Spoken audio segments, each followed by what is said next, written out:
Hello everyone, welcome to Nishanti academy. Junior court assistant exam 2022 के लिए जो सबसे इम्पोर्टेंट टॉपिक है जीएस के अंदर, वो है constitution of India, judiciary system in India and current affairs. ये तीन टॉपिक ऐसे हैं जहां से क्वेश्चंस भर करके आपको मिलने वाला है। 2017 के ही पेपर की अगर मैं बात करूं तो जुडिशरी सिस्टम इन इंडिया से टोटल 6 क्वेश्चंस थे। कॉन्स्टिट्यूशन की अगर बात करें तो इससे सिर्फ एक क्वेश्चन आया था, इससे 6 क्वेश्चन आया था और 5 क्वेश्चंस के अराउंड में करंट अफेयर से पूछा गया था। तो अगर आप देखोगे तो 25 क्वेश्चंस में से 6, 5, 11 और एक 12 क्वेश्चन सिर्फ इन्हीं तीन टॉपिक से पूछे गए थे। इसमें कॉन्स्टिट्यूशन ऑफ इंडिया जो है वो पॉलिटी का ही पार्ट है और जुडिशरी सिस्टम इन इंडिया ये भी पॉलिटी का ही पार्ट है। तो पूरी की पूरी पॉलिटी इंपॉर्टेंट नहीं है इस एग्जाम के लिए। आपको सिर्फ इन्हीं दो टॉपिक को बहुत अच्छे से प्रिपेयर करना है और चूंकि 100% रिलेवेंट है, क्योंकि जूनियर कोर्ट असिस्टेंट एग्जाम में अगर आप देखो तो कोर्ट से रिलेटेड चीजें जो है पूछी जाएगी, कॉन्स्टिट्यूशन से रिलेटेड पूछी जाएंगी, लॉ से रिलेटेड चीजें पूछी जाएंगी, लेजिस्लेचर से रिलेटेड चीजें पूछी जाएंगी। तो कहीं ना कहीं आप देखो कि ये बहुत ज्यादा रिलेवेंट हो जाता है और 2017 में भी चूंकि देखने को मिला है तो एक और कॉन्फिडेंट को बूस्ट करने वाला पॉइंट मिलता है कि अगर ये दो टॉपिक अच्छे से प्रिपेयर कर लिया जाए तो कहीं ना कहीं आपके 6 और एक 7 नंबर जो है आपके श्योर शॉट फिक्स हो जाएंगे। और वहीं जो है करंट अफेयर्स जो नेक्स्ट जो इंपॉर्टेंट टॉपिक है, अगर इससे आप अच्छे से समझ लेते हैं कि कौन कौन से एरिया से करंट अफेयर्स पूछा जा रहा है इस पेपर में, तो ये की प्रिपरेशन को और अधिक बूस्ट कर देता है। मतलब 12 नंबर जो है आपके सिक्योर हो जाएंगे अगर आप अच्छे से समझ जाओ कि किस किस टॉपिक से कहां से क्वेश्चंस जो है जुडिशरी सिस्टम में बन रहे हैं या फिर जूनियर कोर्ट असिस्टेंट एग्जाम में पूछे जाने के चांसेस है। और अगर आप उन सारे टॉपिक्स को बहुत सही तरीके से प्रिपेयर कर लेते हैं तो श्योर शॉट है कि आपको यहाँ पे जो है एक एज मिल जाएगा बाकी स्टूडेंट्स के कंपैरिजन में। और यही कारण है कि ये वीडियो मैंने स्टार्ट करी है यूट्यूब पे।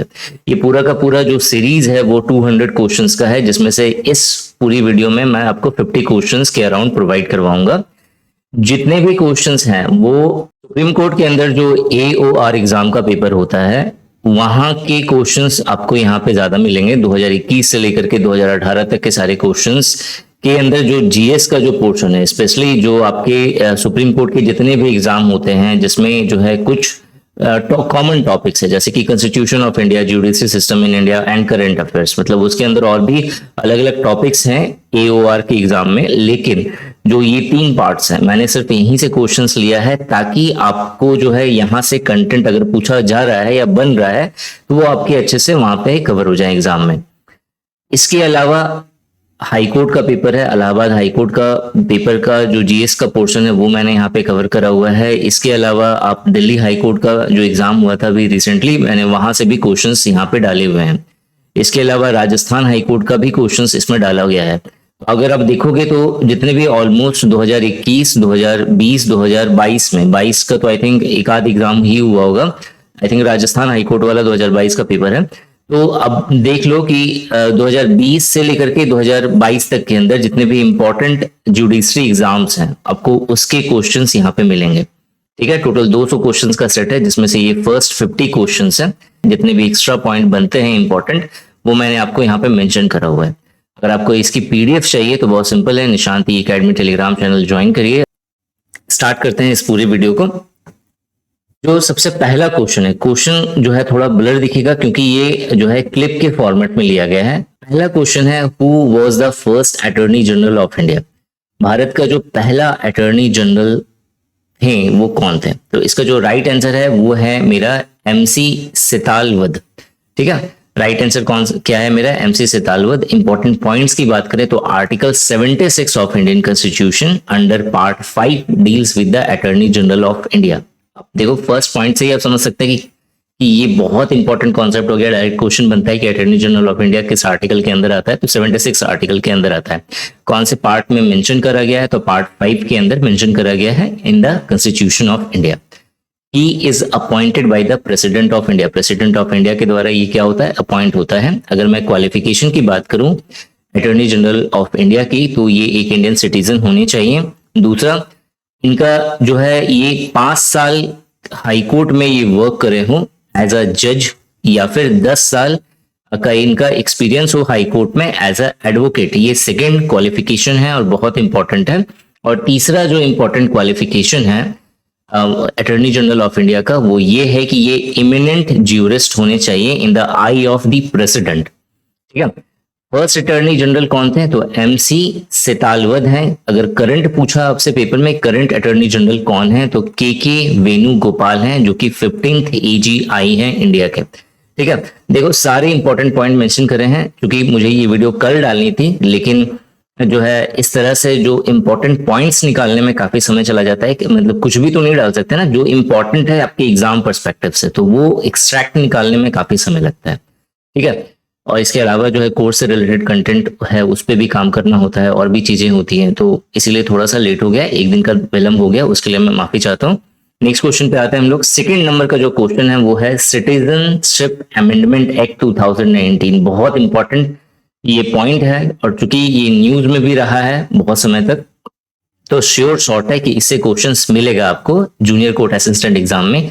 इसके अलावा मैंने पहले भी बोला हुआ है, भी अपने स्टूडेंट्स को बोला हुआ है कोर्स के अंदर, कि आप ट्रिपल तलाक जो है अच्छे से करके जाइएगा, और इसमें भी क्वेश्चन आया हुआ है 2021 के पेपर में भी ट्रिपल तलाक से क्वेश्चन आया हुआ है, तो मैंने उस क्वेश्चंस के कुछ इंपॉर्टेंट पॉइंट्स जो है आपको यहाँ पे दिए हैं। ठीक है, तो इसी तरह से और भी जैसे कमिटी एंड कमीशन से क्वेश्चन 2017 के पेपर में पूछे गए थे, तो यहाँ पे भी आपको इतने सारे कमीशन एंड कमिटी मिल जाएंगे कि आपको एक्स्ट्रा कुछ पढ़ने की जरूरत नहीं है, लेकिन फिर भी अगर कुछ एक्स्ट्रा पॉइंट होगा तो वो आपको कोर्स के अंदर में मिल जाएगा। ठीक है, जो यहाँ पे सेकंड क्वेश्चन है वो ये है, the citizenship amendment act 2019 is contend to provide differential treatment to illegal migrants on which of the following basis. कह रहा है कि जो सिटीजनशिप अमेंडमेंट एक्ट 2019 है, ये जो इलीगल माइग्रेंट्स के लिए जो एप्लीकेबल है, तो वो ये किस बेसिस पे बनाया गया है? पहला जो ऑप्शन है वो है मेरा कंट्री ऑफ ओरिजिन, दूसरा है रिलीजन, तीसरा है मेरा date of entry into India, चौथा है मेरा जेंडर। तो इसमें से अब देखो इसका जो सही आंसर है, अगर आपको पता है तो आप मार्क कर दोगे, 1, 2 एंड 3 होगा, फोर्थ इसका जो है राइट आंसर नहीं होगा, तो 1, 2 एंड 3 ये इसका राइट आंसर होगा। लेकिन अगर आपको नहीं पता है तो पहले इसके बारे में थोड़ा सा जान लेते हैं ताकि आपको कॉन्सेप्ट समझ में आ जाए। सिटीजनशिप अमेंडमेंट एक्ट 2019 ये जो है पार्लियामेंट में पास होता है December 11, 2019 को, 11 दिसंबर 2019 को ये पार्लियामेंट से पास हुआ है। It provides Indian citizenship to 6 religious community, मतलब ये जो है 6 रिलीजियस कम्युनिटीज को, जो कि डिफरेंट कंट्रीज, कौन कौन से? अफगानिस्तान, बांग्लादेश और पाकिस्तान, ये 3 कंट्रीज से बिलोंग करते हैं। 6 अलग अलग धर्मों के लोग, कौन कौन से धर्म है? तो हिंदू, सिख, जैन, पारसी, बुद्धिस्ट और क्रिश्चियंस। मतलब ये जो 6 रिलीजियस कम्युनिटीज हैं 3 डिफरेंट कंट्रीज के, इन्हें जो है इंडियन सिटीजनशिप प्रोवाइड करने की बात करी गई है सिटीजनशिप अमेंडमेंट एक्ट 2019 में। इसमें कंडीशन ये है कि वो इंडिया में इंटर होने चाहिए, कब? तो या तो बिफोर हूं December 31, 2014, मतलब 31 दिसंबर 2014 से, या मतलब उसके बाद का काउंट नहीं करेंगे, उससे पहले के लोग अगर इंडिया में आए हैं बाहर की कंट्रीज से, तब जाके उन्हें सिटीजनशिप मिल सकता है। और साथ ही साथ एक कंडीशन और यहाँ पे ऐड करा गया है कि जो पहले जो है, पहले मतलब इस एक्ट से, इस अमेंडमेंट से पहले क्या रूल था कि 11 साल तक वो इंडिया में रहने चाहिए, इसे हटा करके उसे कर दिया गया 5 साल, 5 इयर्स जो है वो इंडिया में रहे हों, तब जाकर के वो सिटीजनशिप के लिए जो है अप्लाई कर सकते हैं।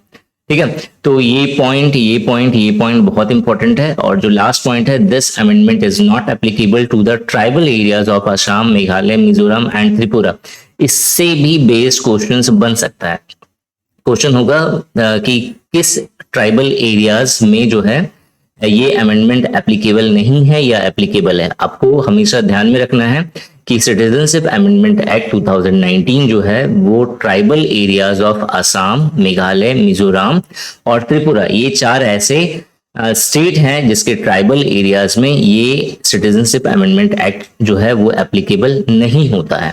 ठीक है, तो अगर आप रियलाइज करोगे इन चारों पॉइंट्स को, तो आप आराम से इजीली गेस कर सकते हैं कि कंट्री ऑफ ओरिजिन जो है ये एक इंपॉर्टेंट फैक्टर है सिटीजनशिप अमेंडमेंट एक्ट 2019 में, जहां की बांग्लादेश, अफगानिस्तान और पाकिस्तान की ही बात करी गई है, कहीं और की बात नहीं करी गई है। दूसरा है रिलीजन बेस्ड, 6 कम्युनिटीज को ही जो है अलाउ करा गया है, सारे कम्युनिटीज को या सारे रिलीजियस कम्युनिटीज की बात नहीं करी गई है।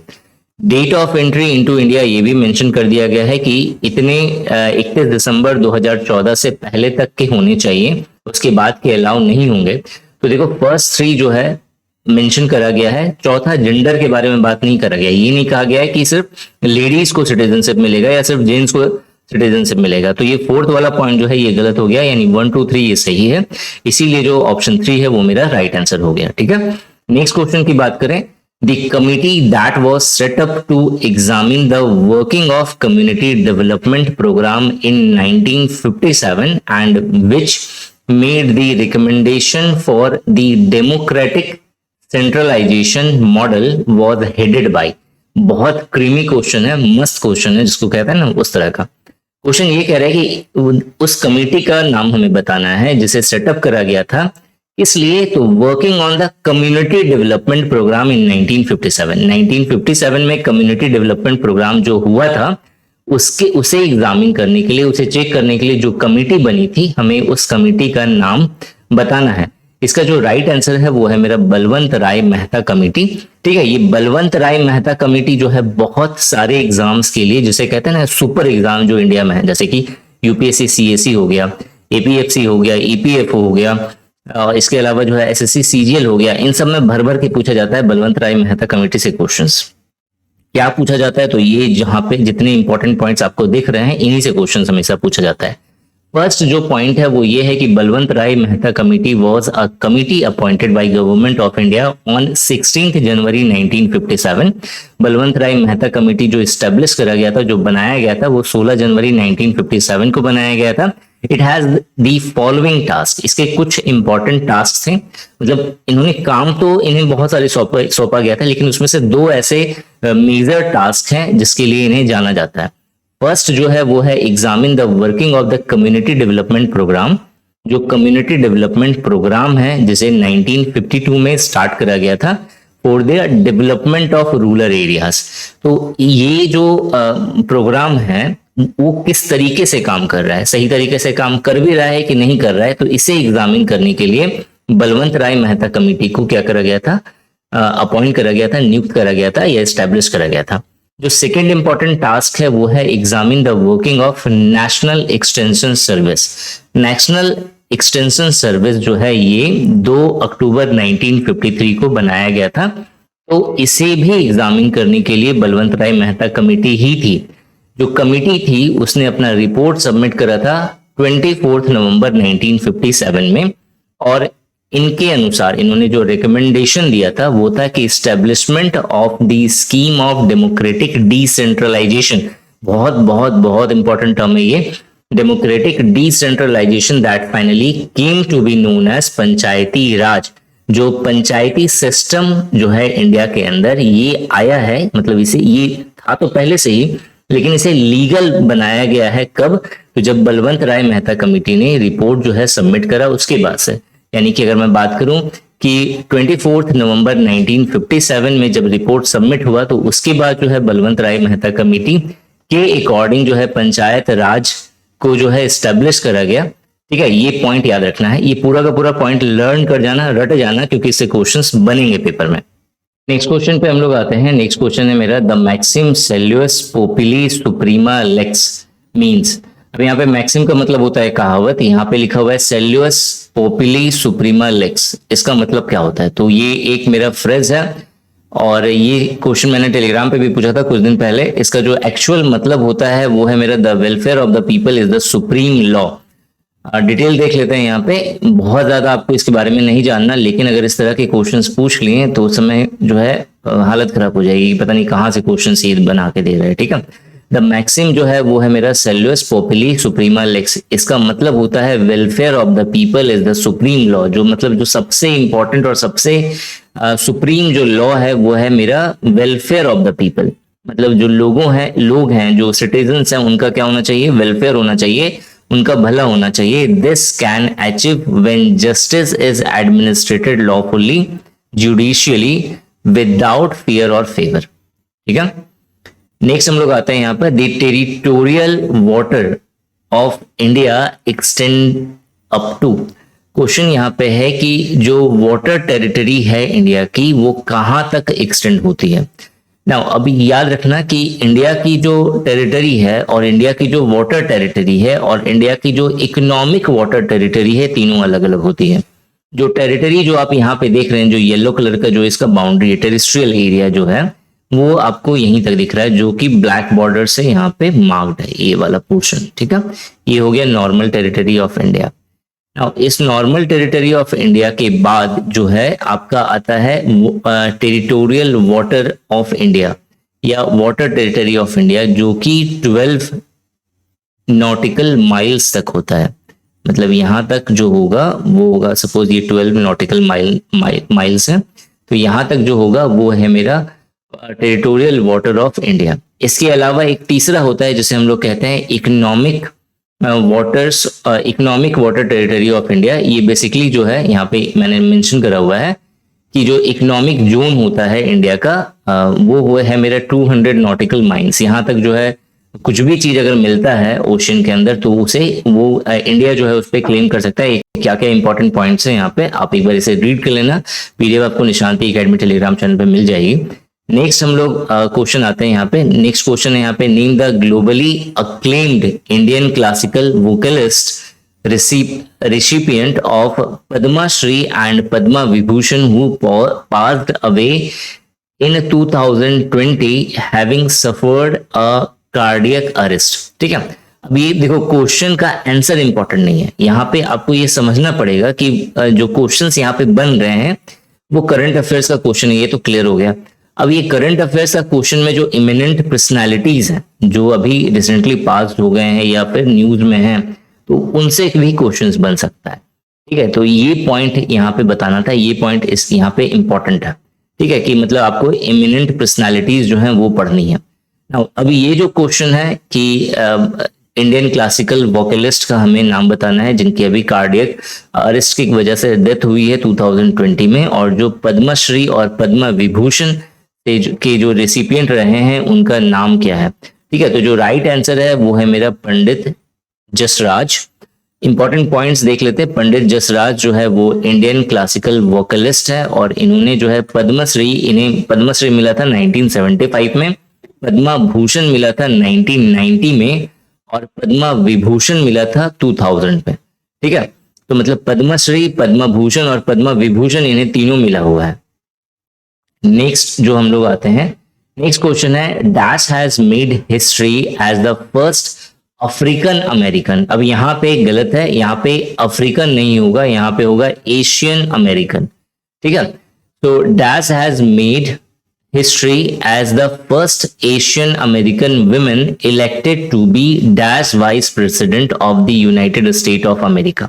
क्वेश्चन यहाँ पे ये है कि जो यूनाइटेड स्टेट ऑफ अमेरिका यानी यूएसए की जो वाइस प्रेसिडेंट बनी है अभी, जो कि पहली एशियन अमेरिकन विमेन है, उनका नाम बताना है। ठीक है, कमला हरीश, ये बहुत न्यूज में थी। कमला हरीश जो है ये इसका राइट आंसर होगा। इसके बारे में इंपॉर्टेंट फैक्ट देख लेते हैं हम लोग। कमला हरीश जो है इन्होंने हिस्ट्री मेड करी है क्योंकि ये फर्स्ट फीमेल हैं जो कि जो फर्स्ट फीमेल या फर्स्ट ब्लैक या फर्स्ट एशियन कह सकते हैं, Asian American US vice president बनी है। और किसके टाइम पीरियड में बनी है, तो जो अभी यूएस प्रेसिडेंट है जो बिडेन, उनके टाइम पीरियड में ये है। ठीक है, नेक्स्ट हम लोग बात करते हैं, विच of the following pair is incorrectly matched. अब इसमें से जो है कौन सा इनकरेक्टली मैच्ड है।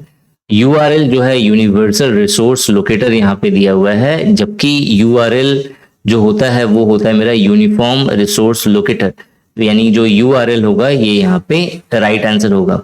इन चारों पॉइंट्स को देख लेते हैं। यूआरएल का मतलब तो मैंने आपको बता दिया, यूनिफॉर्म रिसोर्स लोकेटर होता है। MICR का जो फुल फॉर्म होता है वो होता है मेरा मैग्नेटिक इंक कैरेक्टर रिकॉग्नाइजेशन, और मॉडर्न का जो फुल फॉर्म होता है वो होता है मेरा मॉड्यूलेटर डीमॉड्यूलेटर, और HTML जो है वो है मेरा हाइपरटेक्स्ट मार्कअप लैंग्वेज। नेक्स्ट हम लोग आते हैं क्वेश्चन। नेक्स्ट क्वेश्चन है मेरा, the prohibition of traffic in human being and beggar come under. जो prohibition of trafficking, human trafficking and begging जो है, ये जो आर्टिकल है वो कौन सा आर्टिकल है, आपसे नॉर्मली पूछा गया है। तो आर्टिकल 23 जो है ये इसका राइट आंसर होगा। अब जितने इंपॉर्टेंट आर्टिकल्स यहाँ पे मेंशन करे गए हैं 22, 23, 24, 25। अब देखो होता क्या है ना, students, most of the students क्या करते हैं कि जो क्वेश्चन है उसका बस आंसर जान लिया उन्होंने कि 23 आर्टिकल जो है ये इसका राइट आंसर होगा, ठीक है, ये जो 23 आर्टिकल है ये इसका राइट आंसर होगा, बस इतना जान गए, बस उसके बाद छोड़ दिया, बाकी के बारे में नहीं पढ़ा, और यहीं पे वो सबसे बड़ी मिस्टेक करता है, ठीक है। हमें क्या करना है, हमें हर क्वेश्चन को एनालिसिस करना है। एनालिसिस का मतलब होता है वो क्वेश्चंस कहाँ से दिया गया है, उसके और क्या क्या ऑप्शंस है उसके बारे में जानना है, कौन सा टॉपिक से पूछा गया है उस टॉपिक के बारे में जानना है। तो ये सारी चीजें जब आप पूरा करोगे ना तो एक क्वेश्चन अपने आप में एक टॉपिक के बराबर हो जाएगा, ठीक है। और तब जाकर के अगर आप इस तरह से अगर मान लो 500 क्वेश्चंस आप कर लेते हो तो आप कह सकते हो कि इस टॉपिक से अगर कुछ भी उठा करके पूछ लेना तो मैं इसका आराम से आंसर दे दूंगा, वो क्वेश्चन स्किप नहीं होगा मेरे से। तो यहाँ इसका जो राइट आंसर है वो है आर्टिकल 23। सारे आर्टिकल्स देख लेते हैं जो जो यहाँ पे मेंशन है। सबसे पहले है article 22। Article 22 protection of life and personal liberty के बारे में बात करता है। आर्टिकल 23 जो कि हमने यहाँ देखा था वो है human trafficking, bagger and other similar forms of force labour. Force labour यहाँ पे मेंशन है, कभी कभी हो सकता है फोर्स लेबर घुमा करके क्वेश्चन में डाल दे, तो उस समय ये मत सोचना कि अरे ह्यूमन ट्रैफिकिंग एंड बैगिंग पढ़ा था हमने या बैगर पढ़ा था, यहाँ पे तो फोर्स लेबर पूछ लिया, तो अब इसका आंसर क्या होगा, ठीक है। तो यहाँ पे हर पॉइंट आपको समझना है। आर्टिकल 23 जो है वो फोर्स लेबर के बारे में बात करता है, ह्यूमन ट्रैफिकिंग के बारे में बात करता है, बैगिंग या बेगर से रिलेटेड चीजों के बारे में बात करता है।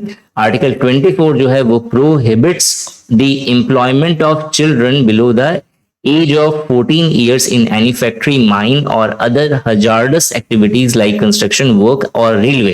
मतलब जो आर्टिकल 24 है वो चाइल्ड लेबर के बारे में बात करता है या प्रोहिबिशन ऑफ चाइल्ड लेबर की बात करता है। आर्टिकल 25 की बात करें तो ये freedom of concise and free profession, practice and propagation of religion के बारे में बात करता है। नेक्स्ट हम लोग आते हैं 73rd अमेंडमेंट एक्ट, ठीक है, to the Indian constitution pertains to which of the following. अब इजिली बता दोगे कि जो 73rd कॉन्स्टिट्यूशनल अमेंडमेंट एक्ट है वो पंचायत राज से बिलोंग करता है ना। पंचायत राज से रिलेटेड जो है अभी हमने बलवंत राय मेहता कमेटी देख लिया था, और भी इंपॉर्टेंट चीजें देख लेते हैं। 73rd amendment act was passed in 1992। कब पास हुआ है? 1992 में पास हुआ है। और कब से इफेक्ट में आया है? तो 24 अप्रैल 1993 से ये इफेक्ट में है। दूसरा जो इंपॉर्टेंट पॉइंट है वो 11th शेड्यूल ऑफ कॉन्स्टिट्यूशन के अंदर पंचायत राज को मेंशन करा गया है। It says about the constitute of Gram Panchayat as a local level and provide them with all the necessary assistance to operate as a unit of self-governance. And Article 40 of the Indian Constitution बहुत important है यार ये, इसे मतलब आप सारे points एकदम रट जाना, ठीक है, आपके लिए बेस्ट होगा क्योंकि यहीं से क्वेश्चंस बनेंगे। जब भी कॉन्स्टिट्यूशन ऑफ इंडिया के क्वेश्चंस आए, जब भी ज्यूडिशरी सिस्टम ऑफ इंडिया के क्वेश्चन आए, तो अगर आपने ये 200 क्वेश्चन जो मैं आपको प्रोवाइड करवा रहा हूं, अगर आप ये अच्छे से कवर कर लोगे तो आपका कुछ नहीं छूटने वाला है, ठीक है। मतलब अगर इन टॉपिक से क्वेश्चन आए और जिस तरीके से मैं करने की बात कर रहा हूं, अगर आपने उस तरीके से कर लिया ना तो आपका कुछ भी जो है मिस नहीं होगा इन टॉपिक से। तो आर्टिकल 40 जो है ये हमें ग्राम पंचायत के बारे में बात करता है।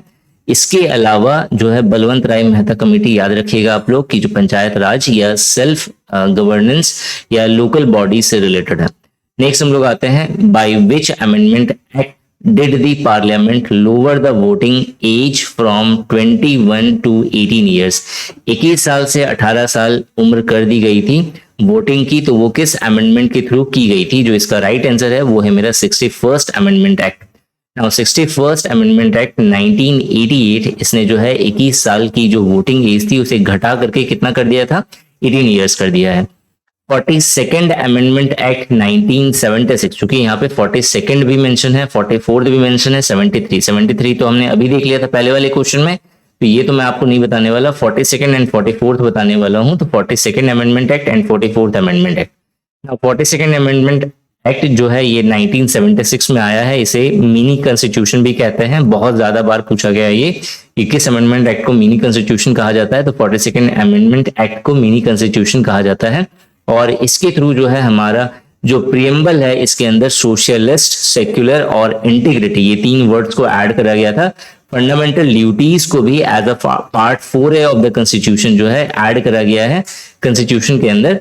और इसके अलावा सुप्रीम कोर्ट जो है अपने कुछ केसेस जो है वो ट्रांसफर कर सकता है हाई कोर्ट को।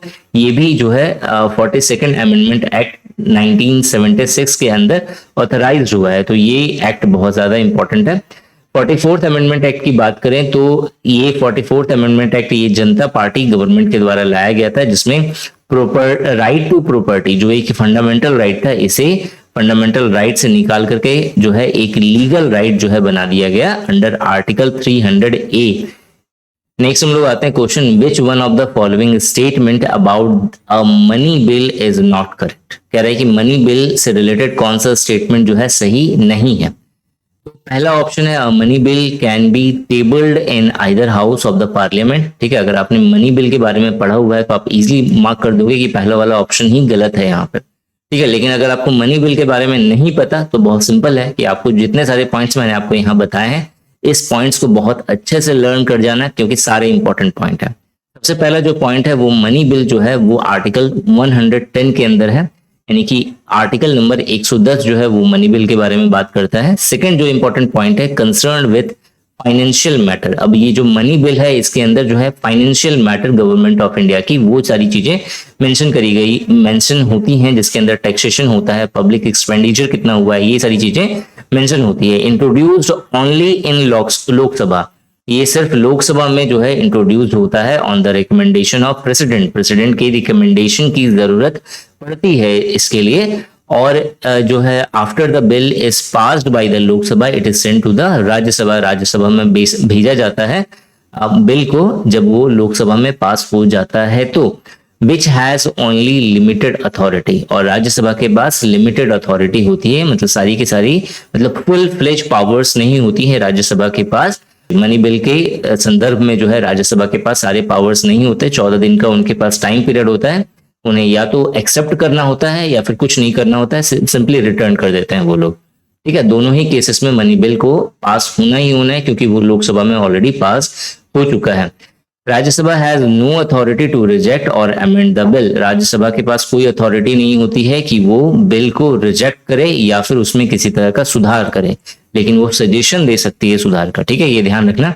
कभी कभी क्वेश्चन में क्या करता है, सजेशन लिखता है और हमें तो ये दिमाग में रहता है, हमारे दिमाग में कि अरे ये तो अमेंड नहीं कर सकते, तो हम लोग जो है कुछ का कुछ मार देते हैं, थोड़ा सा मतलब क्वेश्चन अच्छे से ना समझ करके।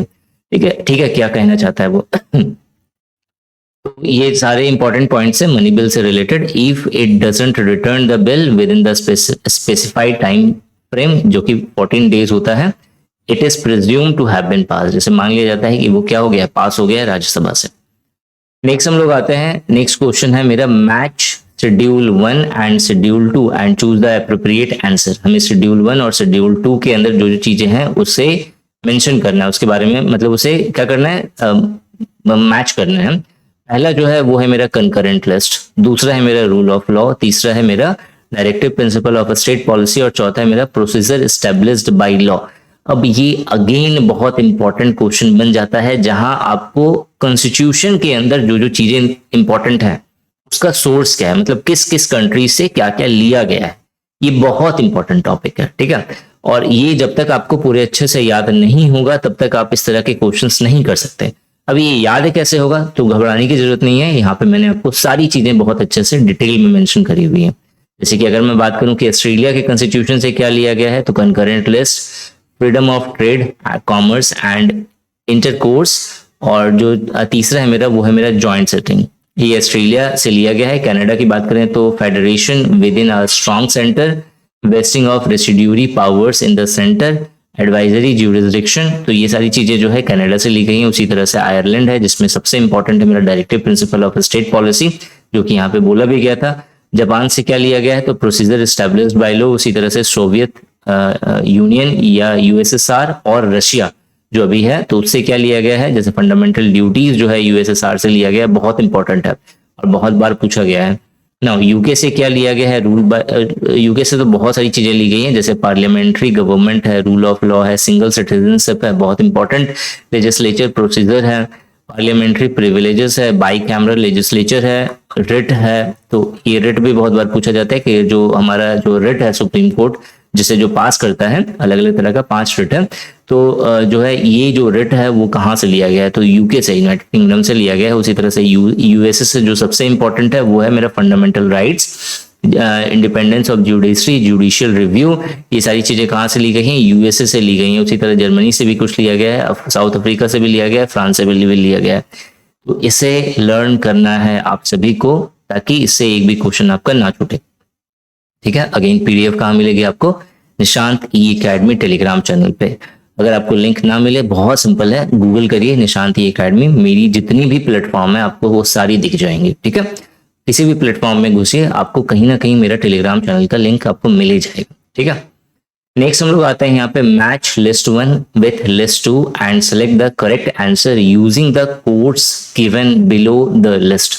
ठीक है, अब अगेन जो है habeas corpus, mandamus, quo warranto and certiorari, ये जो है मेरे 4 इंपॉर्टेंट रेट्स के बारे में दिया हुआ है। टोटल 5 है, तो 4 इंपॉर्टेंट रेट्स है और उनसे रिलेटेड जो है यहाँ पे लिस्ट 2 में जो है चीजें कही गई है और हमें मैच करना है। मैंने रिसेंटली एक वीडियो बनाई है constitutional provision, structure and power of supreme court के ऊपर, और ये बहुत इंपॉर्टेंट वीडियो है। इस तरह का ये थंबनेल लगा हुआ है, अगर आपने ये वीडियो नहीं देखी है तो इसे जरूर देखिए। सुप्रीम कोर्ट से रिलेटेड जितने भी इंपॉर्टेंट पॉइंट हैं, जहां से क्वेश्चंस बन सकते हैं, वो मैंने आपको यहाँ पे मेंशन करा हुआ है। इसकी पीडीएफ भी है जो निशांत ई एकेडमी टेलीग्राम चैनल पे आपको मिल जाएगी। ठीक है, इस पीडीएफ के थ्रू भी आप इस वीडियो को एक्सेस कर सकते हैं। क्लिक हेयर वाला ये जो लिंक है, आप यहाँ पे क्लिक करोगे तो डायरेक्ट ये वीडियो ओपन हो जाएगा। आप देख करके जो है आप खत्म कर सकते हैं कि हाँ क्या क्या चीजें इसके अंदर है। ठीक है, बेटर होगा आप खुद से नोट्स बनाइए, हो सकता है कुछ पॉइंट्स जो है मेरी मिस हो गई हो, तो वो आप वहां पे अच्छे से कवर कर लोगे जब आप अपना खुद का नोट्स बनाओगे तो। ठीक है, अब यहाँ पे अगर हम लोग बात करें कि यहाँ पे किसका क्या आंसर है, तो हैबस कॉर्पस जो है वो मेरा, हैबस कॉर्पस जो है वो अनलॉफुल अरेस्ट एंड डिटेंशन के ऊपर में बात करता है, यानी कि A2 के बारे में बात करता है। बी जो है वो है मेरा मेंडमस। बी जो है मेंडमस का मतलब होता है कि जब भी कोई पब्लिक ऑफिसर होता है वो अपना काम सही से नहीं करता है, तो non performance of public duty, यानी कि 4 रिलेटेड है इससे, तो A2 B4। उसी तरह से सी जो है वो 3 से रिलेटेड होगा, क्यू वारंटो जो है वो अनलॉफुल अरेस्ट एंड डिटेंशन के ऊपर बात करेगा, और डी जो है सर्टियोररी जो है वो हाई कोर्ट और सुप्रीम कोर्ट से रिलेटेड होता है यहाँ पे, तो high court seeking records from the inferior court. ठीक है, तो ऑप्शन ए जो है ये इसका राइट आंसर हो जाएगा। नेक्स्ट क्वेश्चन जो है, in which part of the constitution the right to property as article 300A is now found. ठीक है, बहुत इंपॉर्टेंट है। अभी मैंने जैसे बताया था कि राइट टू प्रॉपर्टी को अब क्या कर दिया गया है, लीगल राइट बना दिया गया है। तो ये क्वेश्चन है कि किस पार्ट में इसके बारे में मेंशन है, तो यहाँ पे जो राइट आंसर है वो कितना है, तो पार्ट 12। तो पार्ट 12 है जिसके अंदर जो है मेरा लीगल राइट को रखा गया है। तो इंपॉर्टेंट पॉइंट्स क्या है, तो property, right to property under article 31 was deleted from the list of the fundamental right by 44th constitutional amendment act 1976 as we have read a few moments earlier. It was made a legal right under Article 300A in Part 12 of the Constitution. Next हम लोग आते हैं, How many members in Rajya Sabha are nominated? Rajya Sabha के कितने members को nominate किया जाता है, तो इसका जो right answer है वो है मेरा 12। तो इंपॉर्टेंट पॉइंट्स देख लेते हैं कि राज्यसभा की टोटल सीट जो है वो कितनी होती है, 250, जिसमें से 238 मेंबर्स जो हैं वो रिप्रेजेंटेटिव होते हैं स्टेट एंड यूटीज के, और 12 मेंबर्स को नॉमिनेट किया जाता है किसके द्वारा, प्रेसिडेंट ऑफ इंडिया के द्वारा। राज्यसभा जो है एक परमानेंट बॉडी है and it is not subject to dissolution, और इसे डिसॉल्व नहीं किया जा सकता। और जो टर्म्स होता है राज्यसभा का वो 6 साल का होता है, लेकिन 1/3 ऑफ द टोटल मेंबर्स जो हैं वो हर दूसरे साल में रिटायर्ड होते हैं और उनकी जगह पे न्यू इलेक्टेड मेंबर्स जो है लाए जाते हैं। वाइस प्रेसिडेंट ऑफ इंडिया जो है वो एक्स ऑफिशियो चेयरमैन होता है राज्यसभा का, और वही जो है राज्यसभा का स्पीकर भी होता है। ठीक है, नेक्स्ट क्वेश्चन आते हैं हम लोग, विच of the following directive principle is based on the Gandhian ideology. बहुत इंपॉर्टेंट है, गांधीयन आइडियोलॉजी के अंदर जितने भी डायरेक्टिव प्रिंसिपल्स हैं, ठीक है, उनकी लिस्ट ये है, आपको सारे प्रिंसिपल याद होने चाहिए। ठीक है, तो अगर आप इनमें से अगर आप देखोगे तो प्रमोशन ऑफ कॉटन इंडस्ट्री जो है, प्रमोशन ऑफ कॉटन इंडस्ट्री ये आपको मिल जाएगा। प्रमोट कॉटेज इंडस्ट्री, ये आपको मिल जाएगा आर्टिकल 43 में। तो इसमें से पूरा है कि कौन सा प्रिंसिपल जो है वो गांधीयन प्रिंसिपल के अंदर आता है, तो आंसर होगा प्रमोशन ऑफ कॉटेज इंडस्ट्री। ठीक है, नेक्स्ट आते हैं हम लोग यहाँ पे सरकारिया कमीशन। अगेन बहुत इंपॉर्टेंट कमीशन है सरकारिया कमीशन, और श्योर शॉर्ट है कि इससे आपको क्वेश्चन देखने को मिलता है पेपर में। तो क्वेश्चन यहाँ पे है कि सरकारिया कमीशन जो है वो किस चीज के लिए अपॉइंट किया गया था। ठीक है, तो सेंटर स्टेट रिलेशनशिप से रिलेटेड है सरकारिया कमीशन। जो ऑप्शन 2 है वो इसका राइट आंसर है। यहाँ पे ये थोड़ा गलत हो गया, ये ऑप्शन 2 जो है ये राइट आंसर है,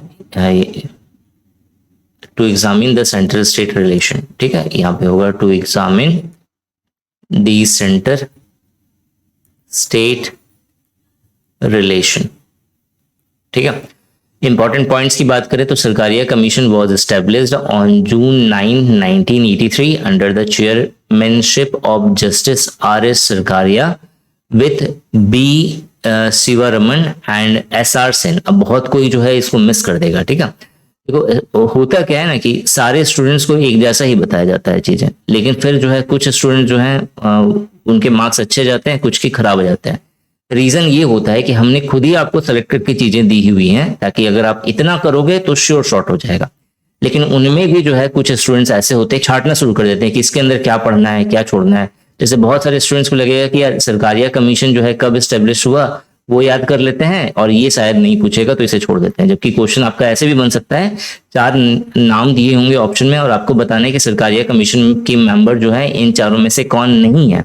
तो उस केस में जब आपको ये तीनों नाम अच्छे से याद होगा तभी जाके आप चौथे वाले को छांट पाओगे। ठीक है, तो जो सरकारिया कमीशन में के जो मेंबर्स हैं इनका नाम आपको याद होना चाहिए, सारे पॉइंट्स आपको लर्न होने चाहिए। सेकेंड जो ऑप्शन है, the commission had reviewed on the centre state relation.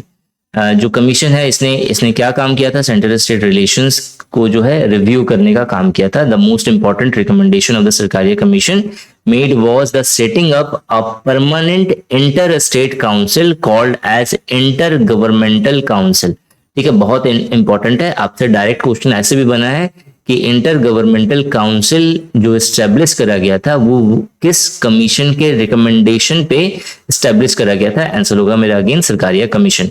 The commission recommended that this council should be set up under the Article 263 of the Constitution.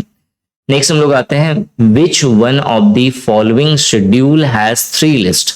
ठीक है, किस शेड्यूल के अंदर 3 लिस्ट है, union list, state list and concurrent list. Question ये है कि जो हमारा जो सब्जेक्ट है टोटल उसे जो है बांटा गया है यूनियन लिस्ट में, स्टेट लिस्ट में और कंकरेंट लिस्ट में। यूनियन लिस्ट के अंदर 100 सब्जेक्ट आते हैं जो कि ओरिजिनली कितना था 97। स्टेट लिस्ट के अंदर अभी 61 सब्जेक्ट हैं जो कि ओरिजिनल 67 था, और कंकरेंट लिस्ट के अंदर 52 सब्जेक्ट्स हैं जो कि ओरिजिनली 47 था। तो ये चीजें जो हैं वो किस शेड्यूल के अंदर आती हैं, तो आंसर है मेरा 7th शेड्यूल के अंदर ये सारी चीजें आती हैं।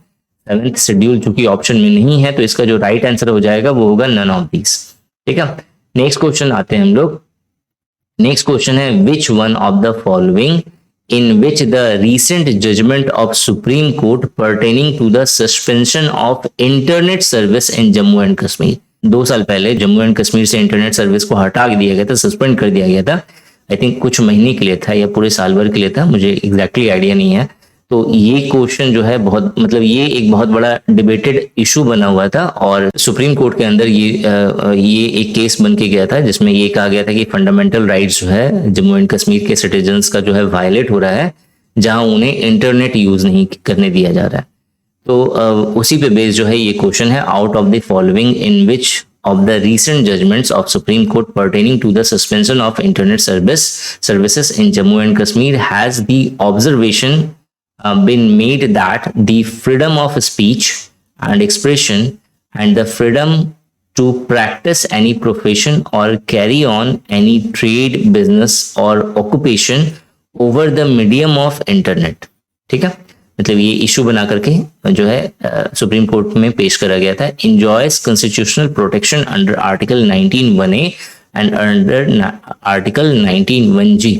तो इसमें से कौन सा केस है जिसके थ्रू जो है इस पूरे केस को, इस पूरे मामले को जाना जाता है, तो इसका जो राइट आंसर है वो है मेरा Anuradha Bhasin and union of India का केस। ठीक है, जितने भी जजमेंट है सुप्रीम कोर्ट के वो बहुत इंपॉर्टेंट है जुडिशरी सिस्टम ऑफ इंडिया का जो एग्जाम है जूनियर कोर्ट असिस्टेंट का उसके लिए। ठीक है, और 2017 का अगर आप पेपर देखोगे तो उसमें भी 1 या 2 क्वेश्चन पूछा गया था।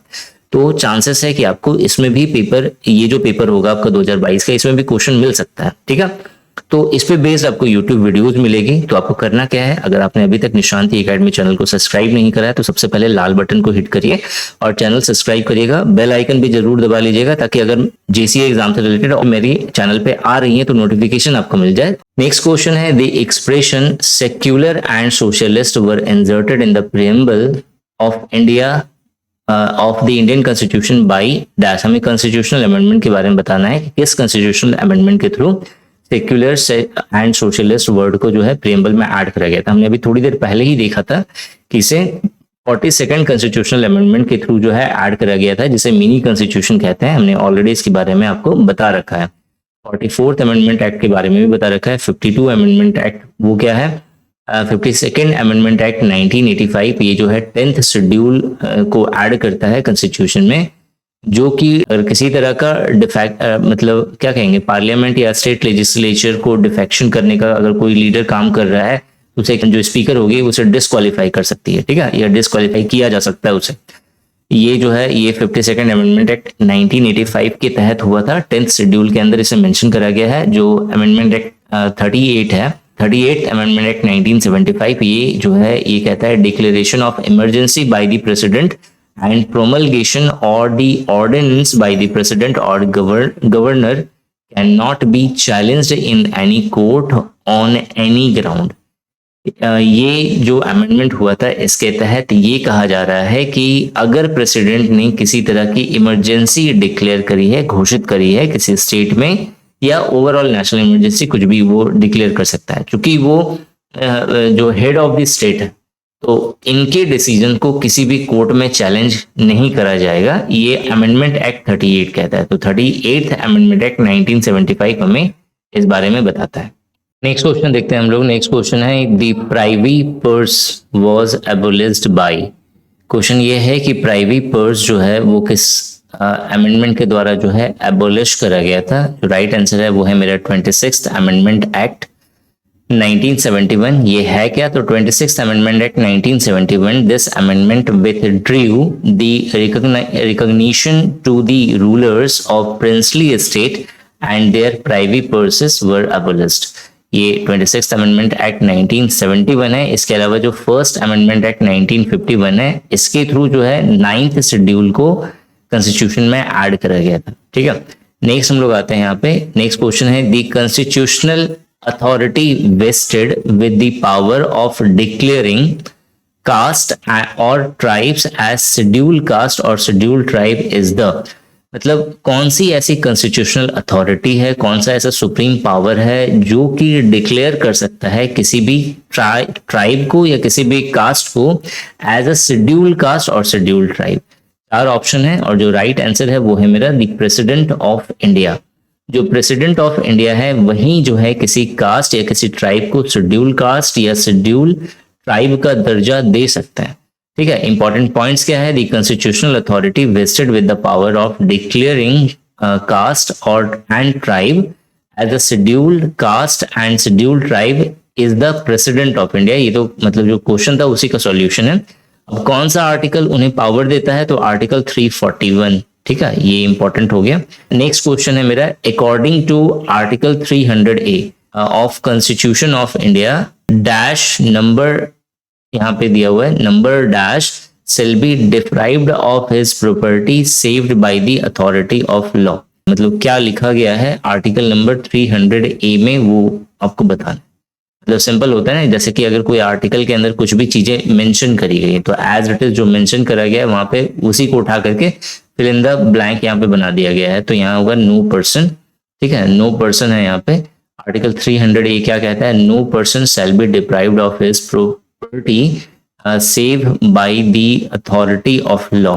ठीक है, नेक्स्ट क्वेश्चन है, the Rajya Sabha is not subject to dissolution. अभी हमने देख लिया था कि राज्यसभा को जो है डिसॉल्व नहीं किया जा सकता। Dash of its member retire every dash year, ठीक है। तो हमने अभी देख लिया था 1/3 of the member, 1/3 of the member जो है वो रिटायर होते हैं हर दूसरे साल में। तो इसका जो पहला वाला जो ऑप्शन है यही राइट आंसर होगा। राज्यसभा के बारे में मैंने पहले भी मेंशन कर दिया था, फिर यहाँ पे उठा करके मैंने सारी चीजें आपको बताई हुई है, ठीक है। एक बार रीड कर लेना। नेक्स्ट क्वेश्चन, ये क्वेश्चन बहुत इंपॉर्टेंट है, बहुत अच्छा क्वेश्चन है ये। क्वेश्चन ये कह रहा है कि कंटेम्प्ट ऑफ कोर्ट, ठीक है, is listed as a reasonable restriction on which fundamental right। Question है कि जो कंटेम्प्ट ऑफ कोर्ट है उसे एक रीजनेबल रिस्ट्रिक्शन के साथ जो है रखा गया है। रीजनेबल रिस्ट्रिक्शन का मतलब होता है कुछ हद तक जो है, मतलब कुछ कंडीशंस में उसे कंटेम्प्ट ऑफ कोर्ट कहेंगे और कुछ कंडीशंस में वो कंटेम्प्ट ऑफ कोर्ट नहीं कहलाएगा। तो ये क्वेश्चन यहाँ पे ये है कि ये किस फंडामेंटल राइट्स को ध्यान में रख करके इस चीज को बनाया गया है। तो इसका जो राइट आंसर है वो है मेरा राइट टू फ्रीडम, ठीक है। अब पहले ये कंटेम्प्ट ऑफ कोर्ट क्या होता है, फिर राइट टू फ्रीडम क्या कहता है, राइट अगेंस्ट एक्सप्लॉयटेशन क्या कहता है, राइट टू इक्वलिटी क्या है, राइट टू कॉन्स्टिट्यूशनल रेमेडीज क्या है, ये आपको समझना पड़ेगा, ठीक है। तो अब इसमें जो है मैंने इन चारों के बारे में आपको नेक्स्ट स्लाइड्स पे तो मेंशन करा हुआ है, लेकिन कंटेम्प्ट ऑफ कोर्ट क्या है वो देखो यहाँ पे मैंने मेंशन करा है। एक बार मैं रीड कर लेता हूँ ताकि आपको क्वेश्चन समझ में आ जाए कि क्वेश्चन का आंसर राइट टू फ्रीडम क्यों होना चाहिए। कंटेम्प्ट ऑफ कोर्ट टेक्स होगा यहाँ पे, takes place when an individual disobeys a court order. मतलब जब भी कोई इंडिविजुअल कोर्ट के ऑर्डर को डिसओबे करता है तो उसे कंटेम्प्ट ऑफ कोर्ट कहा जाएगा। It could also be when an individual makes statement about the court that are tarnish its image or that of its officials। ठीक है, मतलब जब भी कोई इंडिविजुअल जो है वो क्या करेगा, कुछ ऐसा स्टेटमेंट देगा जो कोर्ट के इमेज को खराब करे, तो उस सिचुएशन में भी इसे कंटेम्प्ट ऑफ कोर्ट माना जाता है। The contempt of court act 1971 governs the law of contempt. According to section 2A3 of the act, there shall be a civil और a criminal contempt of court। मतलब दो तरह का होता है, एक होता है सिविल कंटेम्प्ट ऑफ कोर्ट, दूसरा होता है मेरा क्रिमिनल कंटेम्प्ट ऑफ कोर्ट। जो सिविल कंटेम्प्ट ऑफ कोर्ट है उसमें कुछ चीजें ऐसी होती हैं कि जो मतलब जैसे कि मतलब कोर्ट ने कुछ ऑर्डर दिया तो उसके अकॉर्डिंग वो पर्सन काम नहीं कर रहा है। जैसे कोर्ट ने उसे समन भेजा कि आपको इस तारीख को आना है, लेकिन वो बंदा पहुंचा नहीं, तो इस तरह का हो गया सिविल। लेकिन कुछ होते क्रिमिनल से रिलेटेड कंटेम्प्ट ऑफ कोर्ट, जिसमें जो है वो कोर्ट के कुछ ऐसे ऑर्डर्स हैं जो क्रिमिनल प्रोसीजर्स में आते हैं और उसे वो वायलेट कर रहा है। जैसे वकील वगैरह सबको पे हाथ नहीं उठाना है, कोई पर्सन ने किसी वकील को पीट दिया पकड़ के, तो वो जो है क्रिमिनल कंटेम्प्ट ऑफ कोर्ट के अंदर वो केस फिल्ड हो जाएगा, उस तरीके से वो दर्ज हो जाएगा। तो यहाँ पे जो इसका राइट आंसर है वो है मेरा राइट टू फ्रीडम, जो कि आर्टिकल 19 के अंदर आता है। इंपॉर्टेंट पॉइंट्स की बात करें तो कॉन्स्टिट्यूशनल रेमेडीज जो है, राइट टू कॉन्स्टिट्यूशनल रेमेडीज, ये होता क्या है, तो a person can move to supreme court if he or she wants to get his or her fundamental rights protected. ठीक है, अगर उसे लग रहा है कि मेरा फंडामेंटल राइट्स वगैरह सब प्रोटेक्ट नहीं हो रहा है तो वो जाके सुप्रीम कोर्ट का दरवाजा जो है खटखटा सकता है। This right comes under the Article 32 of the Supreme Court and Article 226 of High Court। बहुत इंपॉर्टेंट लाइन है ये, इसे ध्यान में रखिएगा। नेक्स्ट है मेरा राइट टू इक्वलिटी। अब जो है अब आर्टिकल 14 to 18 हमें राइट टू इक्वलिटी के बारे में बताता है, जिसमें जो है ये कहा गया है कि कानून के समक्ष हर कोई क्या है, बराबर है, उसे एक जैसा ट्रीट करा जाएगा, हर लोगों को एक जैसा ट्रीट करा जाएगा। नेक्स्ट है मेरा right against exploitation. Right against exploitation में आर्टिकल 23 एंड 24 है, जिसमें अभी हमने देख लिया था कि जो है ह्यूमन डिग्निटी से रिलेटेड चीज़ें जो हैं डाली गई हैं और एक्सप्लॉयटेशन से रिलेटेड चीज़ें डाली गई हैं। मतलब अभी हमने देखा था कि जैसे चाइल्ड लेबर जो है वो आर्टिकल 24 है, उसी तरह से आर्टिकल 23 जो है हमें जो है ह्यूमन ट्रैफिकिंग के बारे में के अगेंस्ट जो है हमें प्रोटेक्शन देता है। तो ये है मेरा राइट अगेंस्ट एक्सप्लॉयटेशन। और जो लास्ट है वो है मेरा राइट टू फ्रीडम, जो कि 19 to 22 आर्टिकल्स के अंदर आता है। नेक्स्ट क्वेश्चन है, which article of the constitution gets automatically suspended on proclamation of emergency under article 352। Question ये कह रहा है कि आर्टिकल 352 के अंतर्गत अगर इमरजेंसी प्रोक्लेम करी जाती है इंडिया में तो कौन सा ऐसा आर्टिकल है जिसे सस्पेंड कर दिया जाएगा। तो इसका जो राइट आंसर है वो है मेरा आर्टिकल 19। इंपॉर्टेंट पॉइंट्स देख लेते हैं। Article 352 of constitution provides for the provision of national emergency which can be applied if there is a threat of security, peace, stability and governance of the country. ठीक है, मतलब जो article 352 ये national emergency के बारे में बात करता है। Emergency can be imposed on the ground of war, external aggression and तीसरा है मेरा internal rebellion. Next, during national emergency the fundamental rights under article 19 shall be suspended. Question ये कह रहा है कि नेशनल इमरजेंसी के टाइम में जो हमारा जो फंडामेंटल राइट्स है जो कि आर्टिकल्स 19 के अंदर आता है वो उसे क्या किया जाता है, सस्पेंड किया जा सकता है, लेकिन आर्टिकल 20 और 21 जो है ये कभी भी सस्पेंड नहीं होगा इमरजेंसी के ड्यूरेशन में। नेक्स्ट क्वेश्चन है, who joined International Monetary Fund as the 11th chief economist, thus becoming the first women to occupy the post on 8th January 2019। Question है कि इंटरनेशनल मॉनेटरी फंड IMF की 11th chief economist जो है वो कौन बनी है, जो कि फर्स्ट वीमेन है जो कि इस पोस्ट को जिसने ऑक्युपाई करा है। इसका जो आंसर है वो है मेरा गीता गोपीनाथ। नाम से आपको समझ में आ गया होगा कि क्यों इंपॉर्टेंट है ये। इससे रिलेटेड कुछ इंपॉर्टेंट टर्म्स हैं, जैसे कि गीता गोपीनाथ जो है वो इंडिया बोर्न इकोनॉमिस्ट हैं जो फर्स्ट वीमेन बनी हैं chief economist, first women chief economist हैं इंटरनेशनल मॉनेटरी फंड IMF की। प्रेजेंट चीफ इकोनॉमिस्ट कौन है, तो पियरी ओलिवियर गोरुनचियस। IMF का जो हेडक्वार्टर है वो कहाँ पे है, वॉशिंगटन DC USA में। नेक्स्ट हम लोग आते हैं, नेक्स्ट क्वेश्चन है, which country's spacecraft become the first ever to land on face of moon not seen from the earth. मतलब जैसे अर्थ से जो मून है, मून का जो सरफेस दिखता है, सपोज ये मून है तो हमें पता है कि आधा जो है मून का सरफेस दिखता है, तो बाकी जो आधा जो डार्क फेज है मून का उस पे उतरने वाला, मतलब डार्क साइड या डार्क लैंड जो मून का था वहां पे उतरने वाला कौन सा स्पेसक्राफ्ट है या किस कंट्री का स्पेसक्राफ्ट है। आंसर है इसका चाइना। ठीक है, 2019 में ये उतरा था। ऑन 3 जनवरी 2019 चाइना चैंग नाम था। चैंग स्पेसक्राफ्ट जो है ये फर्स्ट एवर जो है पहला स्पेसक्राफ्ट था जो मून के डार्क साइड में या फार साइड में जिसने लैंड करा था। नेक्स्ट क्वेश्चन आते हैं। अब देखो ये क्वेश्चन इंपॉर्टेंट नहीं है क्योंकि ये क्वेश्चन 19 का है, ठीक है, 19 के करंट अफेयर्स का, लेकिन आपको एक आइडिया लग रहा है कि कहाँ से क्वेश्चंस बन रहे हैं।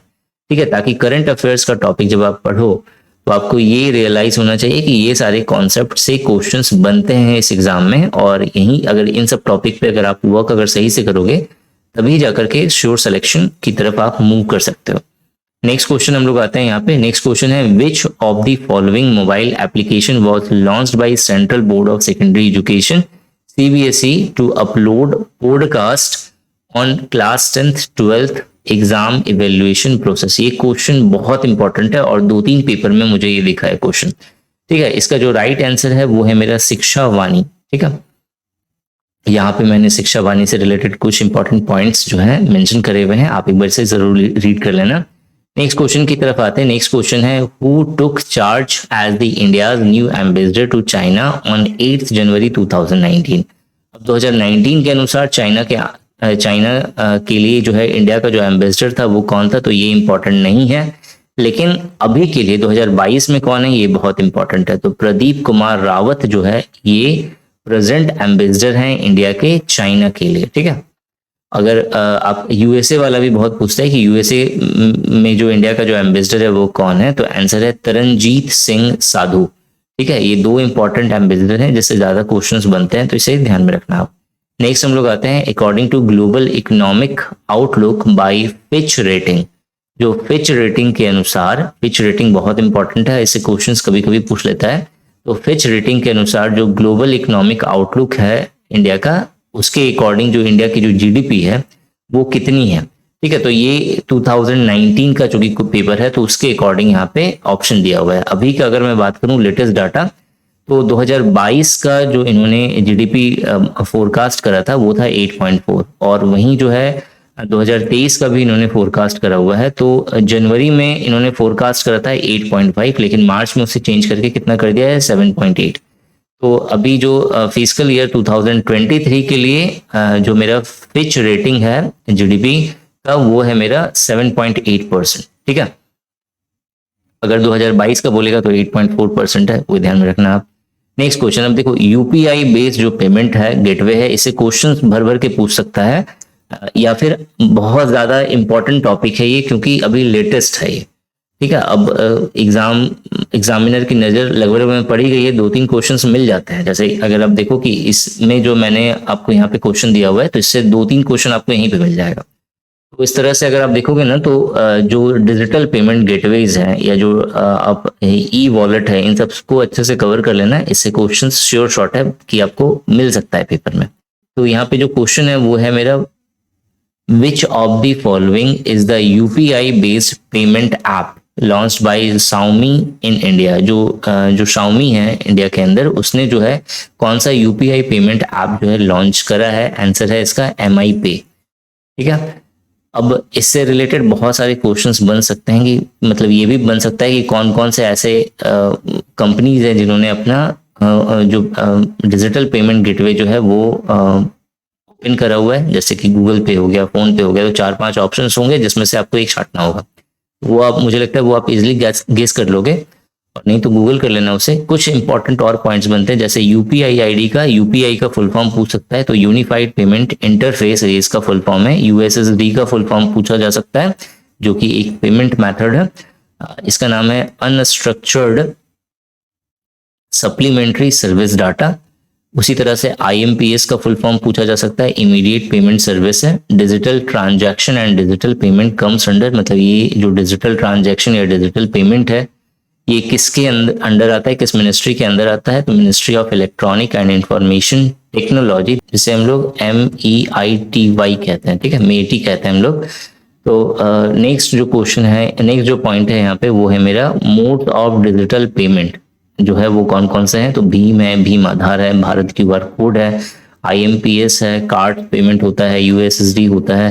तो ये कुछ मोड ऑफ डिजिटल पेमेंट्स है। नेक्स्ट हम लोग देखते हैं नेक्स्ट क्वेश्चन क्या है। Veer Savarkar international airport located in dash has been declared as the authorised immigration check post. इसका जो राइट आंसर है वो है मेरा पोर्ट ब्लेयर, अंडमान एंड निकोबार, ठीक है। ये बहुत ज्यादा इंपॉर्टेंट नहीं है क्वेश्चन आपके लिए। नेक्स्ट क्वेश्चन है, which state government became the first to implement 10% quota of economically weaker section. EWS से रिलेटेड क्वेश्चन श्योर शॉर्ट है कि आपको पेपर में मिलेगा। यहाँ पे जो क्वेश्चन ये है कि किस स्टेट गवर्नमेंट ने सबसे पहले EWS का जो 10% रिजर्वेशन था उसे अप्लाई करा था अपने स्टेट में। तो इसका जो राइट आंसर है वो है गुजरात। EWS या 10% रिजर्वेशन से रिलेटेड और भी इंपॉर्टेंट पॉइंट है, जैसे कि 10% EWS कोटा जो है वो इंट्रोड्यूस करा गया था 103rd कॉन्स्टिट्यूशनल अमेंडमेंट एक्ट 2019 के तहत, और इसे आर्टिकल 15 और 16 के साथ सब्ज्यूम कर दिया गया है, मतलब उसके साथ उसे मिला दिया गया है। नेक्स्ट मतलब 15 पॉइंट समथिंग दिया हुआ है इस आर्टिकल का, एग्जैक्टली मुझे नहीं पता, आप गूगल कर लेना इसे।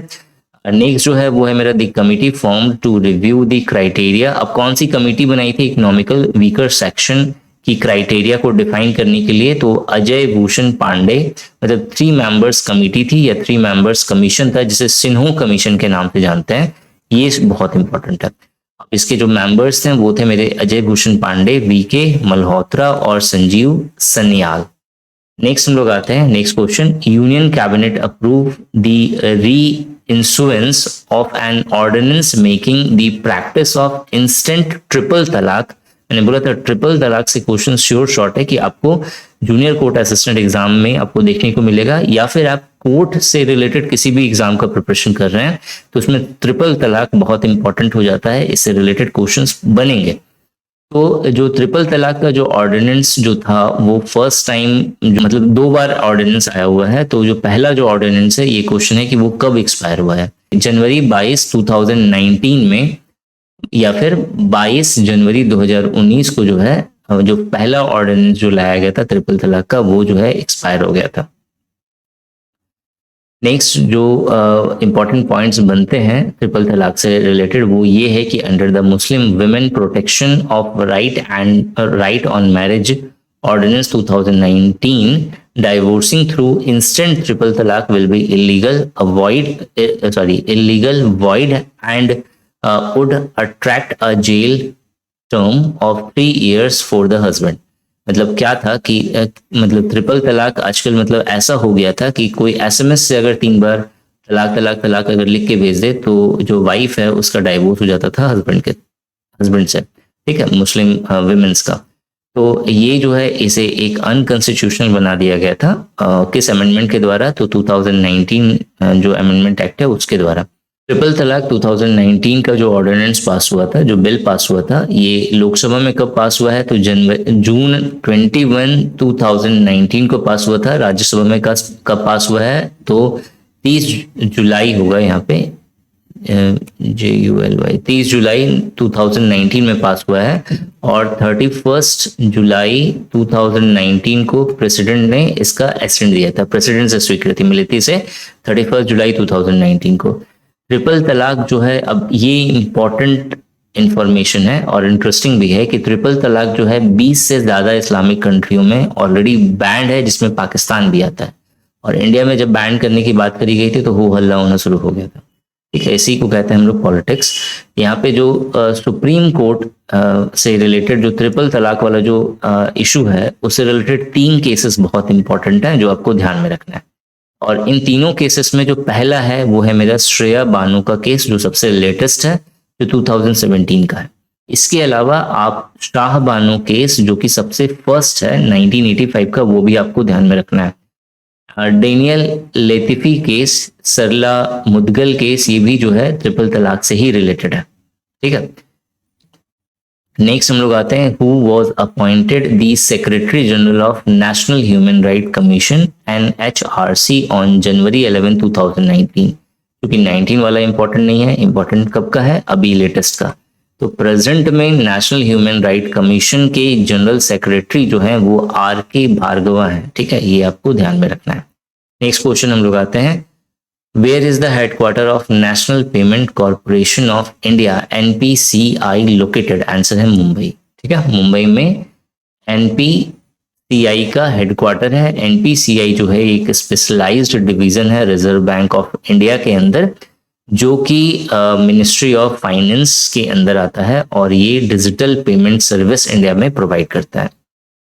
नेक्स्ट हम लोग आते हैं यहाँ पे, the basic principle under the article 246 of the Constitution of India is that state legislature enjoy absolute legislative power relating to the subject enlisted in the state list, but there are 4 circumstances where under Parliament enjoys powers to make laws on any subject mentioned in the state list.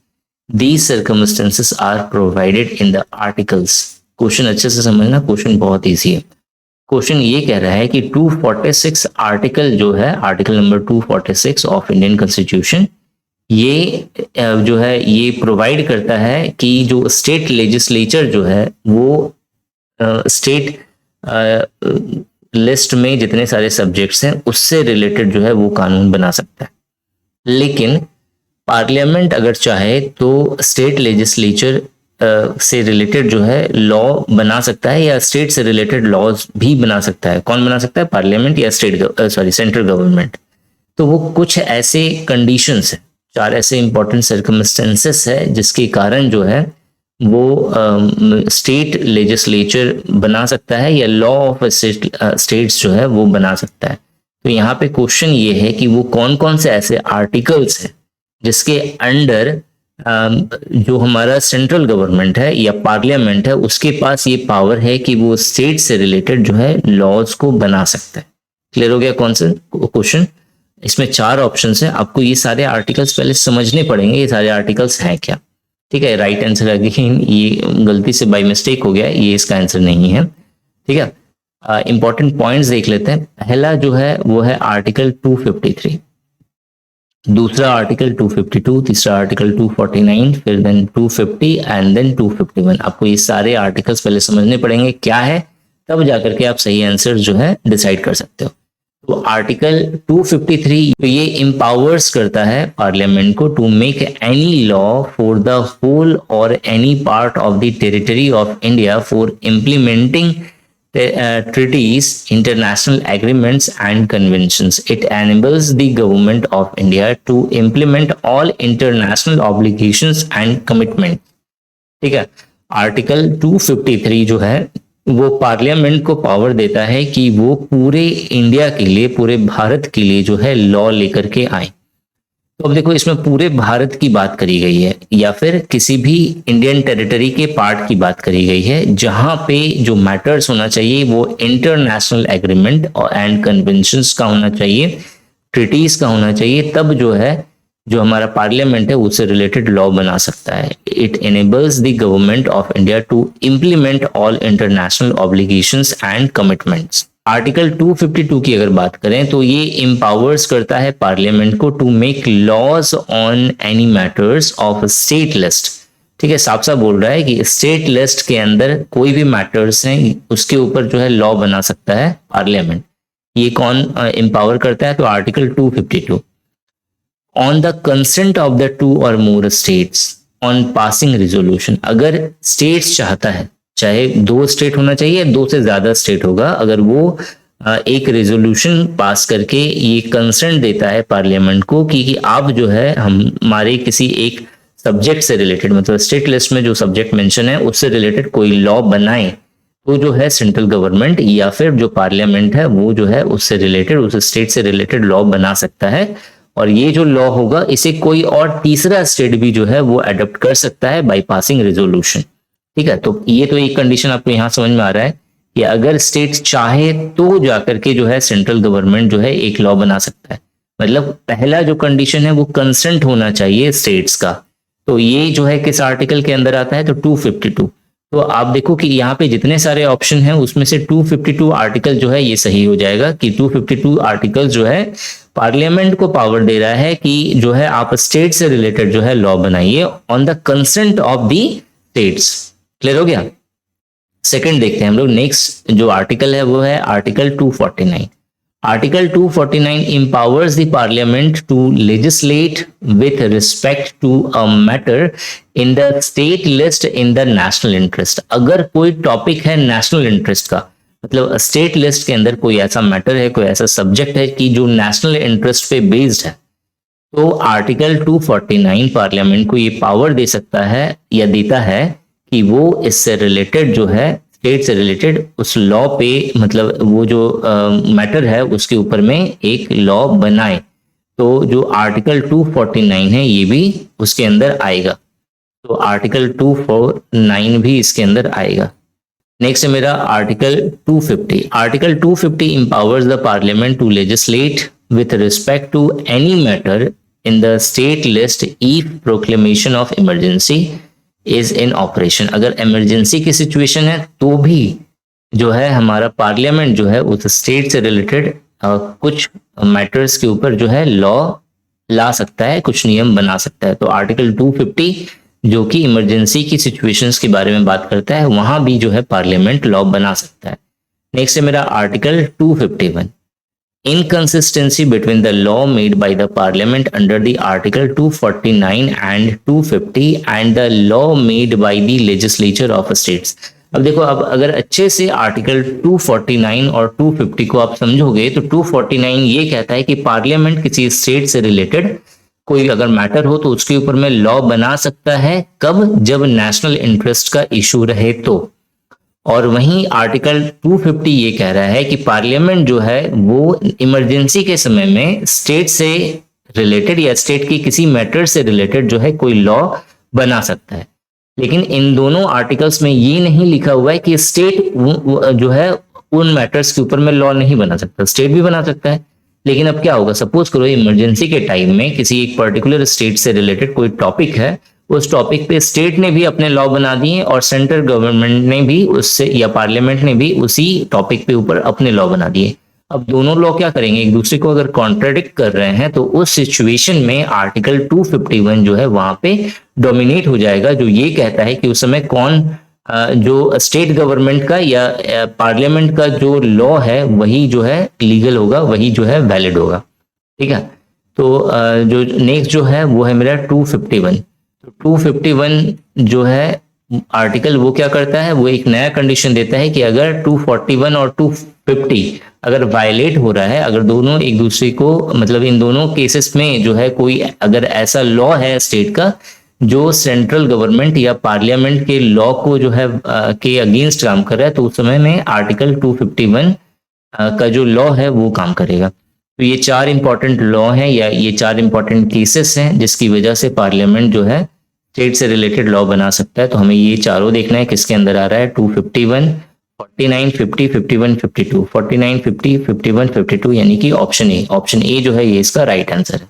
ठीक है, next हम लोग आते हैं next question में। Next question है ease of doing business index is prepared and published by. जो ease of doing business index है ये वर्ल्ड बैंक जो है पब्लिश करता है। इससे रिलेटेड इंपॉर्टेंट पॉइंट्स है कि एज ऑफ डूइंग बिजनेस जो है इसमें इंडिया का रैंक 2022 का जब हुआ था ease of doing business index 2022 में इंडिया का जो रैंक है वो 63 है 190 कंट्रीज में, 190 कंट्रीज में। वर्ल्ड बैंक का हेडक्वार्टर जो है वो है वॉशिंगटन डीसी। रैंक 1 किसने करा था, तो न्यूजीलैंड ने करा था। रैंक 1 कभी पूछा नहीं है, सिर्फ आपसे पूछा जाता है इंडिया का रैंक कौन सा है। नेक्स्ट है सौभाग्य स्कीम जो है इनमें से किससे रिलेटेड है, तो सौभाग्य स्कीम जो है सहज बिजली हर घर योजना, ये इसका फुल फॉर्म है। तो electricity connection to poor household, ये इसका राइट आंसर होगा यानी कि ऑप्शन बी। सौभाग्य स्कीम जो है ये कब लॉन्च हुआ है, तो सितंबर 2017 को लॉन्च हुआ है। ये किसने लॉन्च करा था, तो पीएम नरेंद्र मोदी जी ने लॉन्च करा था। कहाँ से लॉन्च हुआ है ये भी इंपॉर्टेंट है, जो मैंने यहाँ पे मेंशन नहीं करा है, तो आप एक बार गूगल कर लेना कहाँ से लॉन्च हुआ है ये। आई थिंक यूपी में ही किसी जगह से लॉन्च हुआ होगा, आप एक बार चेक कर लेना जरूर गूगल करके। नेक्स्ट है who has been appointed as the new chief election commissioner of India. जो नए जो चीफ इलेक्शन कमिश्नर है इंडिया के वो कौन है। आपको यहाँ पे 4 ऑप्शन है और ये सारे ऑप्शन जो हैं 2019 के अकॉर्डिंग है, तो वो इम्पोर्टेंट नहीं है। इंपॉर्टेंट क्या है, करंट में कौन है, तो current and 25th chief election commissioner of India is Shri Rajiv Kumar. ठीक है, अब इलेक्शन कमीशन के ऊपर में जो है कुछ इंपॉर्टेंट पॉइंट्स है, एक बार से जरूर रीड करना, बहुत इंपॉर्टेंट है ये सारे पॉइंट्स, और पेपर में क्वेश्चंस आएगा। और फिर इलेक्शन से रिलेटेड कुछ आर्टिकल्स भी बहुत इंपॉर्टेंट है जो मैंने आपको यहाँ पे मेंशन किए हुए हैं, ये भी आप जरूर लर्न कर लें। नेक्स्ट हम लोग आते हैं question, how many states have legislative council in India. कितने सारे स्टेट्स हैं जहाँ पे लेजिस्लेटिव काउंसिल है इंडिया के। तो पहले तो आई थिंक 7 था, अब जो है कितना हो गया है, 6 हो गया है। तो 6 टोटल लेजिस्लेटिव काउंसिल है इंडिया में। 28 स्टेट्स में से 6 स्टेट्स में लेजिस्लेटिव काउंसिल है। कौन कौन से हैं, Andhra Pradesh, Karnataka, Telangana, Maharashtra, Bihar and Uttar Pradesh. Next question आते हैं हम लोग, what is the India's rank in the world in terms of military power as per global fire power index GFPI 2017। अब ये जो है 17 के अकॉर्डिंग है, ठीक है, 2017 का पेपर घुसा हुआ है इसमें।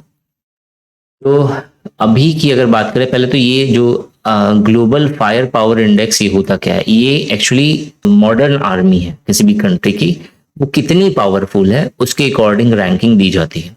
तो इंडिया का रैंक जो है इसमें 4th है, मतलब 4थे नंबर पे इंडिया के पास जो है सबसे पावरफुल आर्मी है पूरे वर्ल्ड में। पहले नंबर पे कौन आता है, यूएसए, दूसरे नंबर पे कौन आता है, रशिया, तीसरे नंबर पे आता है चाइना, और चौथे नंबर पे है मेरा इंडिया।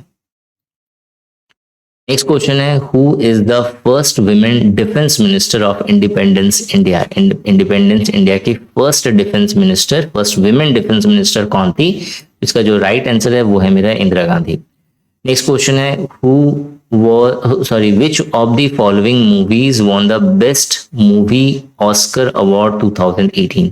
तो 2018 के अनुसार जो ऑस्कर अवार्ड जो जीती थी, जो मूवी जीती थी उसका नाम था the shape of water. Oscar award 2021 बहुत इंपॉर्टेंट है, यहाँ पे आपको मिल जाएगा सारे इंपॉर्टेंट पॉइंट्स, एक बार लर्न कर लेना इसे। नेक्स्ट क्वेश्चन है, which one of the following is an extra constitutional body. अब जो है हमें हमारा जो नेक्स्ट क्वेश्चन है वो है एक्स्ट्रा कॉन्स्टिट्यूशनल बॉडीज में से कौन है। इलेक्शन कमीशन ऑफ इंडिया ये नहीं है, फाइनेंस कमीशन ऑफ इंडिया ये नहीं है, national institute of transforming India that is NITI Aayog, ये मेरा एक्स्ट्रा कॉन्स्टिट्यूशनल बॉडी है। अब इससे रिलेटेड कुछ इंपॉर्टेंट पॉइंट्स हैं कि जैसे नीति आयोग जो है उसने प्लानिंग कमीशन को रिप्लेस कब किया था, 1 जनवरी 2015 को। विजन क्या है नीति आयोग का? So maximum governance minimum government, ये इसका मोटो है। नेक्स्ट मेरा चेयरपर्सन कौन है? Prime minister. इसे जो है एडवाइजरी थिंक टैंक कहा जाता है। प्रेजेंट सीईओ की बात करें तो वो है मेरा मिस्टर परमेश्वरन अय्यर, ये इसका जो है प्रेजेंट जो है सीईओ है, चीफ एग्जीक्यूटिव ऑफिसर। तो ये टोटल 50 क्वेश्चंस थे जो हमने आपको इस वीडियो में प्रोवाइड करा हुआ है। अगर आपको इस तरह की और भी अपडेट्स चाहिए तो चैनल जरूर सब्सक्राइब करिएगा। अगर आप junior court assistant exam full package में इंटरेस्टेड हैं तो डिस्क्रिप्शन जरूर चेक करिए, आपको सारे इंपॉर्टेंट लिंक्स आपको वहां पे मिल जाएंगे। Thanks for watching this video and wish you good luck for your paper.